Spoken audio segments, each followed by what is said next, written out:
بہرحال اور اگر کلینک پہ ہے تو کلینک دیکھیں میڈیکل دوائی کے لیے وہاں پہ بیچارے وہ خرم میرا ریسیپشنسٹ ماڑا سا بچہ ہے، وہ یتیم حافظ قرآن ہے شاہ صاحب، تو اس کو اس کے پاس آگے لڑنا تڑیاں لگانا. کچھ دن پہلے ایک صاحب ہیں، ان کی بیٹی کو ٹی بی ہوئی تھی آج سے 15 سال پہلے، تو وہ ڈائگنوز ہی نہیں ہو رہی تھی، پھیپھڑے میں پانی پڑا ہوا تھا، کسی نے دیکھا نہیں، نارووال سے تھے وہ اب ان کے صاحب جو جن کے وہ ووٹر ہیں، وہ صاحب کو بڑے رستو بن گئے ہیں، وہ ان کی آگے کہیں تڑیاں لگا رہے وہاں پہ، اس کو ریسیپشن پہ آگے سے کہہ رہے تیری قیمت کنی ہے، تو 2000 ود لے ہے. ٹھیک ہے، وہ کہہ رہا کہ نہ بول، آواز اندر چلے گئی نا، تو 2000 نو ترسنا ہے، آگے بھی خرم ہے. ٹھیک ہے،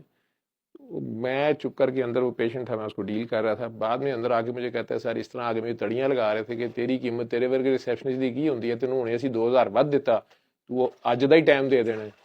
وہ بیچارہ، میں رات کو سحری کے وقت گھر جاتا ہوں رمضان میں، یوزلی اتنا لیٹ ہو جاتا ہوں، اب وہ ایکسٹرا مریض کو ٹائم دیتا ہے تو میرے پاس ٹائم نہیں ہوتا. اور جتنے پرانے مریض ہوتے ہیں وہ ناراض ہوتے ہیں، ڈاکٹر صاحب یہ کیا بات ہو، آپ کو جب ملنا ہو تو ایمرجنسی ٹریٹمنٹ میں نے آپ کے نسخے کے اوپر لکھی ہوتی ہے، جو نیچے اردو میں لکھا ہوتا ہے، اگر آپ اس کو دوبارہ اس نسخے کو پڑھیں اور اس پہ عمل کر لیں، اپنے جو بھی آپ کا اس وقت مسئلہ ہوتا ہے صرف اس نے اردو والے حصے پہ آپ عمل کر لیں تو آپ کی ایمرجنسی ٹریٹمنٹ گھر میں ہو سکتی ہے. میں نے ہر مریض کی لکھی ہوتی ہے کہ ایمرجنسی کے لیے یہ کرنا ہے. باقی مجھے پیسے ہی کلینک پہ تو پیسے ہی ملنے ہوتے ہیں، کس کو برے لگتے ہیں پیسے؟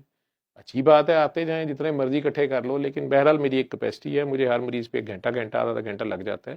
میں اس سے زیادہ نہیں کر سکتا. صبح پھر ہاسپٹل پہنچنا ہوتا ہے، لیکچرز دینے ہوتے ہیں، کئی راؤنڈس کرنے ہوتے ہیں. تو یہ چیزیں میں نے بار بار کہی ہیں، چونکہ بار بار وہ میرے ارد گرد والوں کو افیکٹ کرتی ہیں.